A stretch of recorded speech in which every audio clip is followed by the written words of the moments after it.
নমস্কার, সবাই কেমন আছেন? আশা করি ভালো আছেন। আজকে আমি এবার রান্নার একটা ভিডিও নিয়ে এসেছি। এখানে আছে বুড়ো শসা কাটা, ছোট ছোট পাতলা পাতলা করে কেটে নিয়েছি। আজকে এই বুড়ো শসাটা দিয়ে এই চিংড়ি মাছ দিয়ে রান্না হবে। আর সাথে নিয়ে এসেছি এই যে সামুদ্রিকের মোরলা মাছ। এগুলো আমি আজকে আর করবো না, অন্য একদিন এটা টক করব, সেদিনকে আপনাদের সঙ্গে রান্নাটা শেয়ার করব। আচ্ছা, আমি এবার চিংড়ি মাছটা কেটে নেব। আমি কড়া চাপিয়ে দিয়েছি, তেল দিয়ে দিয়েছি, তেলও গরম হয়ে গেছে। চিংড়ি মাছ আমি চুলে নিয়ে নুন হলুদ মাখিয়ে নিয়েছি। আমি কিন্তু সব চিংড়ি মাছ দিলাম না।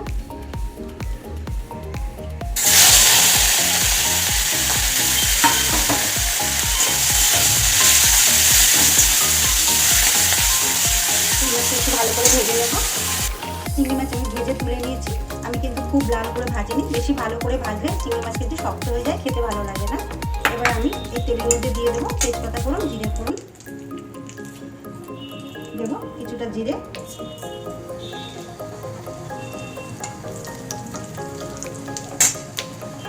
দেবো দুটো তেজপাতা। বেশি তেল দেবো না, এইসব তরকারিতে কিন্তু বেশি তেল ভালো লাগে না। এবার আমি শসাগুলো সব দিয়ে দেবো।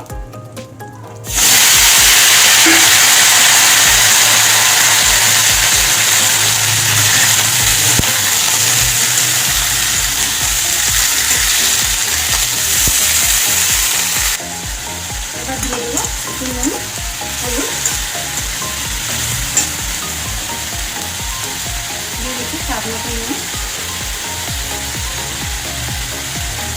দিয়ে দিচ্ছি হলুদ। এখানে 4টে কাঁচা লঙ্কা আমি চিড়ে রাখি, কেটে দেবো। এতে কিন্তু বেশি তেল মশলা বা ঝাল দিলে ভালো লাগে না। কিছু কিছু তরকারি আছে হালকা তেল মশলা দিয়ে রান্না করতে হয়, যেমন পেঁপের তরকারি, তারপরে শসার তরকারি, একটু ঝাল মশলা কম দিতে হয়।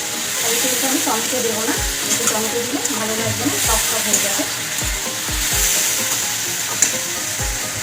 এবার দিয়ে দেবো একটু জিরের গুঁড়ো, সামান্য দেবো, বেশি দেবো না, অল্প একটু জিরের গুঁড়ো দেবো। একটু আদা বাটা, আদা কিন্তু আমি অল্প দেবো, একটু দেবো।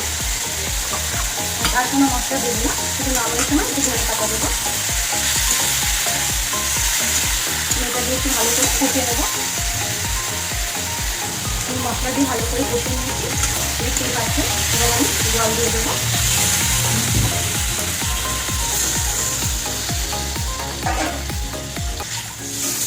এখন গরম পড়ছে, মাঝে মধ্যে এরকম হালকা হালকা খাবার খেতে হবে, নাহলে শরীরটা খারাপ হবে।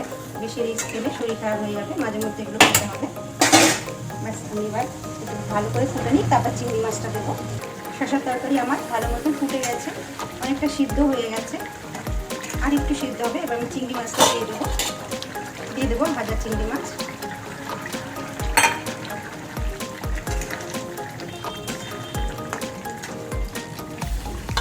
আর একটু ঝোলটাকে আমি শুকিয়ে নেব। শসার তরকারি হয়ে গেছে আমার, নামাবো। নামানোর আগে দেবো একটু গুড়,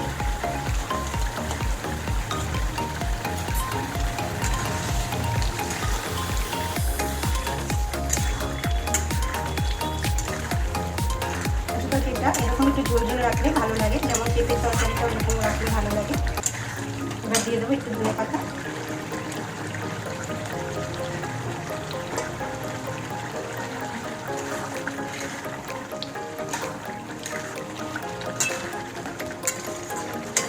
তরকারিটা আমি নামিয়ে নেব।